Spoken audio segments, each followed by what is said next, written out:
ಕನ್ನಡಿಗರ number 1 choice Kannada matrimony.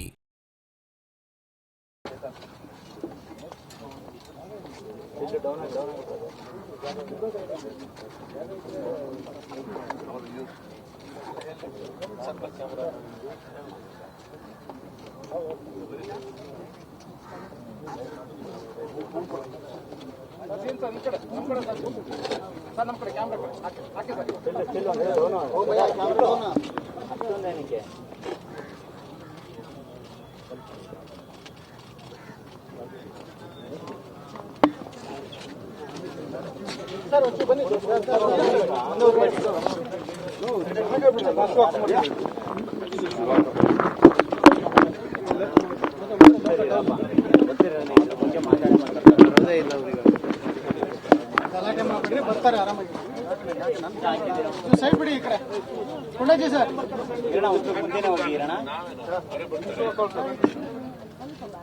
Kannada ಮ್ಯಾಟ್ರಿಮೋನಿಯಲ್ಲಿ ಹೇರಾಳವಾದ choice ಇದೆ. ಲಕ್ಷಾಂತರ ಜನರಿಗೆ ನಮ್ಮ ಕನ್ನಡ ಮ್ಯಾಟ್ರಿಮೋನಿ ಮೂಲಕ ಮದುವೆ ಆಗಿದೆ. ಇದಕ್ಕಿಂತ ಬೇರೇನ್ ಬೇಕು? ಕನ್ನಡಿಗರ ನಂಬರ್ 1 ಚಾಯ್ಸ್ ಕನ್ನಡ ಮ್ಯಾಟ್ರಿಮೋನಿ.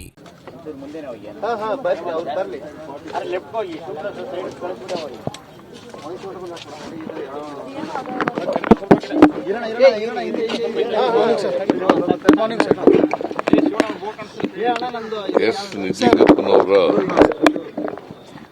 ಪುಣ್ಯತಿಥಿ ಇವತ್ತು.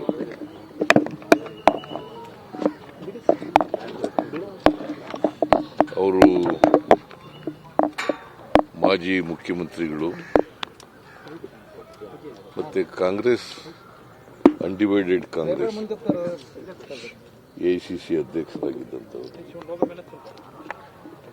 ಅವರಿಗೆ ಪ್ರತಿ ವರ್ಷ ಅವರ ಜನ್ಮದಿನದಂದು ಮತ್ತು ಪುಣ್ಯತಿಥಿ ಎಂದು ಅವರ ಪ್ರತಿಮೆಗೆ ಪುಷ್ಪಾರ್ಚನೆ ಮಾಡಿ ಗೌರವವನ್ನು ಸಲ್ಲಿಸತಕ್ಕಂಥ ಕೆಲಸವನ್ನು ಸರ್ಕಾರ ಮಾಡ್ತಾರೆ.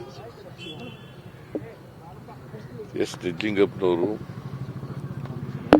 ಸ್ವಾತಂತ್ರ್ಯ ಹೋರಾಟಗಾರರು ಮತ್ತೆ ಒಬ್ಬ ದೇಶ ಕಂಡಂತ ಅಪ್ರತಿಮ ನಾಯಕರು. 2 ಬಾರಿ ಕರ್ನಾಟಕದಲ್ಲಿ ಮುಖ್ಯಮಂತ್ರಿಯಾಗಿದ್ದರು. ಏಕೀಕರಣ ಆದಮೇಲೆ ಮೊದಲನೇ ಮುಖ್ಯಮಂತ್ರಿ ಅವರು. ಏಕೀಕರಣ ಆಯಿತು ದೇಶದಲ್ಲಿ ಏಕೀಕರಣ ಆದಮೇಲೆ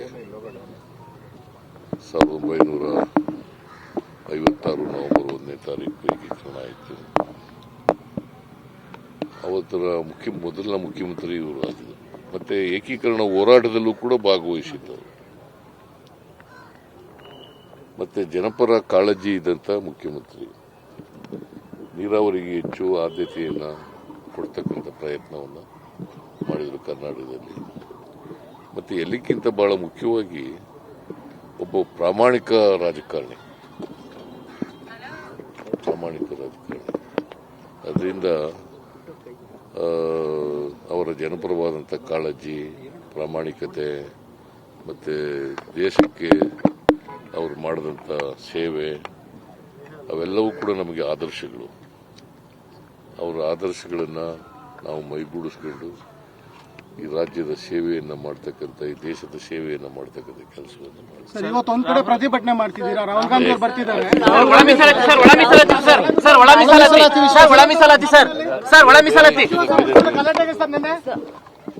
ಕನ್ನಡಿಗರ ನಂಬರ್ 1 ಚಾಯ್ಸ್ ಕನ್ನಡ ಮ್ಯಾಟ್ರಿಮೋನಿ.